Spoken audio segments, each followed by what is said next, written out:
조선 관련 핫 이슈 함께하고 있습니다. 계속 이어가 보죠. 주시가 두 번째 핫 이슈는 뭐지? 정부가 미래 선박 시장 주도권을 차지하기 위해 수소와 암모니아, 메탄올 등 차세대 에너지 기술 개발에 사활을 걸고 있다는 소식이야. 우리나라가 조선 강국 아닌가요? 이 자리를 계속 지키기 위해서 정부도 신경을 쓰고 있습니까?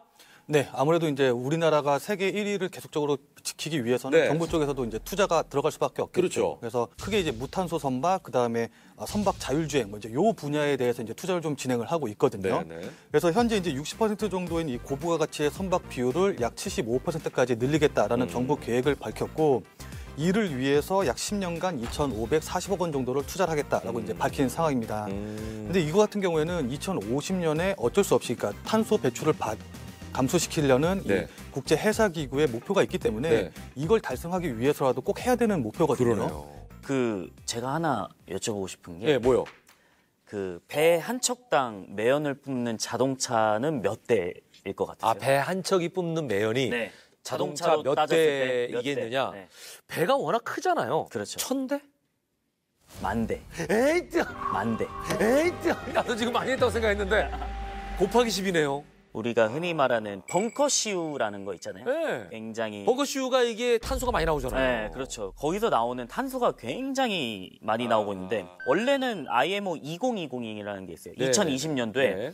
황산화물 배출 규제를 우리 3.5%에서 네. 0.5%까지 낮추자라는 규정인데 그러면 이거 완전히 와 이거 큰일 났다. 그렇죠. 뭐 저감 장치를 하지? 뭐 써야 되는데. 네. 세 가지가 있어요. 선택권이. 옵션이. 네. 네, 첫 번째는 뭐냐면 저유황유. 황산화물이 좀 덜 들어가 있는. 그렇죠. 네. 자동차로 따지면 고급 휘발유죠. 고급 휘발유. 근데 비싸잖아요. 그렇죠. 일단. 그래서 저유황유는 아니 배가 먹는 기름이 얼만데 네. 비용이 엄청 많이 들어가요. 어마어마하지. 이거 뭐 자동차처럼 뭐 10리터, 20리터가 필요한 게 아니니까. 그렇죠. 그러면은 이거는 일단 선택지에서 좀 배제를 시키고. 나머지 두 개. 자, 두 번째. 네. 두 번째는 매연 장치를 좀 저감시킬 수 있는 그러니까. 스크러버가 네. 있는데 네. 얘 또 비싸요 또. 아이고. 꽤 비싸요. 수십억에서 뭐 비싼 거는 그래요? 100억 넘는 것도 있는데. 이건 초기 투자가 많이 들어가네. 근데 이게 가격 문제가 아니고 네. 결국에는 공기 중에 뿜는 매연을 바닷물로 씻어내는 거예요. 바다로 들어가요? 네, 바닷물로 씻어내는 거예요. 그러다 보니까 글로벌 항구에서는 야 어차피 스크러버 너네 바닷물로 씻어내가지고 우리 항구 근처에 오염되잖아. 그러네. 들어오지 마. 그러면 두 번째도 제외. 앞으로는 제외. 세 마지막이 번째가 뭐냐면 신조선. 그냥 조선 새로 만들자. 그래서 메탄올 추진선이라든지 LPG 추진선이 요즘에 많이 대두가 되고 있는 거죠. 그러니까 다른 동력 원을 찾자 이거죠. 그렇죠. 자, 이 무탄소 선박 말고 또 다른 친환경 선박이 혹시 있습니까? 그렇죠. 우리나라가 아무래도 강점 있는 분야다라고 한다고 네. 하면은 수소. 수소. 네, 그렇기 때문에 이제 수소 선박 쪽도 우리가 생각을 해볼 수가 있는데 일단 2010년도 이후로부터 수소 선박에 관한 특허가 굉장히 많이 나오고 있거든요. 네, 네. 근데 그 특허의 대부분이 우리나라 조선 3사가 이제 수소 특허를 내고 있기 때문에 기술력적인 부분에서 거의 우리나라가 수소 선박 쪽은 압도하고 있다라고 네. 좀 보면 좋을 것 같고 그러다 보니까 이제 각 사에서도 수소 네. 관련된 사업들이라든가 이제 연구 개발들을 좀 진행을 하고 있는데 일단 한국조선해양 같은 경우에는 2030년에 수소 선박을 상용화하는 네. 것을 이제 목표로 해가지고 두산 퓨어셀이랑 같이 협업을 해서 고체 산화물 연료 전지 시스템을 개발 중이고 그리고 대우조선해양 같은 경우도 고체 산화물 연료 전지를 이용한 이미 초대형 그 원유 운반선의 기술 개발에 성공을 했거든요. 네, 네. 그리고 삼성중공업 역시도 액화수소를 이용한 액화수소 연료 전지 선박 추진 시스템 개발에 성공을 한 상황입니다. 자, 요즘 3연타로 제대로 상승세를 타고 있는 김민우 전문가에게 묻겠습니다. 네네. 실적 기대 커지는 조선주 지금 포트폴리오에 담아도 되겠습니까? 담는다면 대형주와 조선 기자재 중에서 어떤 걸 담아야 할까요? 우리가 오늘 계속 말했듯이 2023년도에는 어쨌든 조선주들이 진짜로 흑자로 턴어라운드 해가지고 정말 실적을 보여줄 것이기 때문에 포트폴리오에는 꼭 담으셔야 된다. 담으셔야 된다. 네, 좀 이렇게 말씀을 좀 드리고 싶고 네. 대형 조선주냐 아니면 이제 조선 기자재주냐 이제 네네. 이 둘 중에 이제 골라야 되는데 네. 원래대로라고 한다고 하면은 이제 보통 이렇게 요즘 시장 상황이 조금 불안정하고 이럴 땐 제가 이제 웬만하면 실적이 나오는 대형주 위주로 추천을 드렸거든요. 네.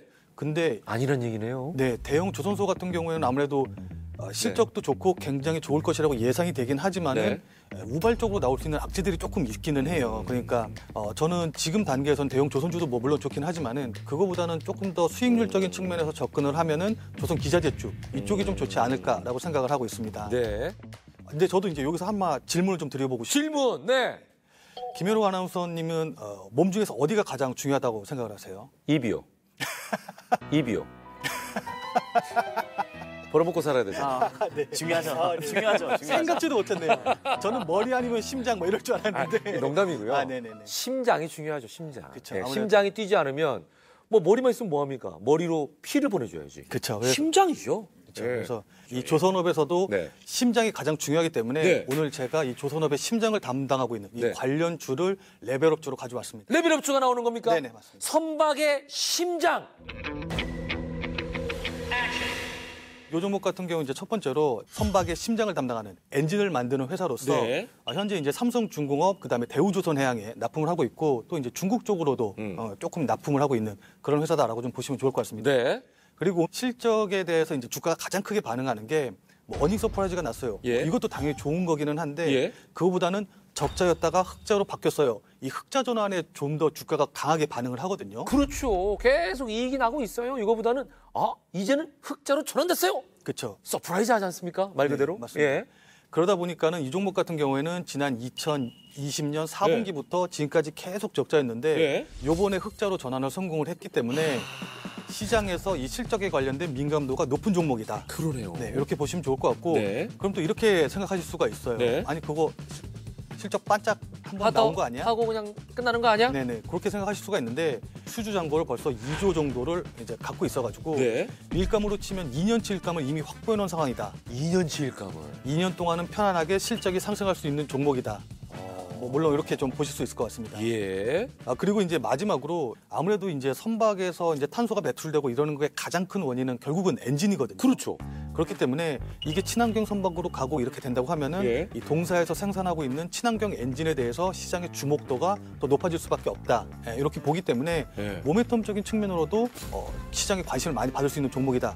이렇게 좋으면은 저만 알고 있지는 않겠죠. 그렇죠. 이미 눈치를 챈 기관 네. 쪽에서도 지금 최근에 계속적으로 이제 연속 순매수가 들어오면서 수급 상황이 굉장히 좋아지고 있어요. 거래량이 늘고 있군요. 네, 그렇기 때문에 기관 투자자들이 더 매수하기 전에 조금 더 빠른 시점에 그러니까 지금 당장 매수하시는 게 좋겠다.